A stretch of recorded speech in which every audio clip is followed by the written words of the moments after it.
Breaking news చూస్తున్నాం. Khamenei మృతి కారణంగా ఎంఐఎం అధినేత తీవ్ర ఆవేదన వ్యక్తం చేస్తున్నారు. నిరసనలకు గొడ దిగుతున్నారు. ఈ నేపథ్యంలో రాజాసింగ్ ఎంఐఎం అధినేతకైతే గట్టి షాక్ ఇచ్చినట్టుగా తెలుస్తుంది. మొత్తానికైతే టికెట్ డబ్బులు నేను పెట్టుకుంటాను, నువ్వు ఇరాన్ వెళ్లి యుద్ధం చెయ్యి అంటూ కూడా ఆయన ఘాటుగా వ్యాఖ్యానించారు. హైదరాబాద్ లో Iran supreme leader Ayatollah Ali Khamenei మృతిపై నిర్వహించిన నిరసన ర్యాలీపై గోషామహల్ ఎమ్మెల్యే రాజాసింగ్ తీవ్రంగా స్పందించారు. విదేశీ నాయకుడి మరణాన్ని కారణంగా చూపించి హైదరాబాద్లో ర్యాలీలు నిర్వహించడం సరైంది కాదు అని ఆయన వ్యాఖ్యానించారు. ఇరాన్ నాయకుడు చనిపోతే ఇక్కడ ర్యాలీలు చేయటం ఏమిటి?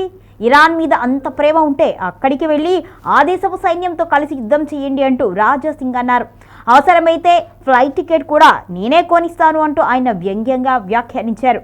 ఇక రాజాసింగ్ వ్యాఖ్యలతో రాజకీయ వర్గాల్లో చర్చ మొదలైంది. ఒకవైపు నిరసనలు వ్యక్తపరిచే హక్కు ప్రజాస్వామ్యంలో ఉంది అని కొందరు అంటూ ఉండగా, మరోవైపు విదేశీ అంశాలపై స్థానికంగా ఉద్రిక్తతలు రేపడం మంచిది కాదు అని మరికొందరు అభిప్రాయపడుతున్నారు.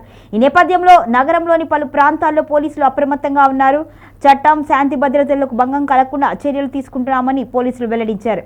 ఇక హైదరాబాద్లో ఖమేనీ మృతిపై ర్యాలీలపై రాజాసింగ్ ఫైర్ అయ్యారు.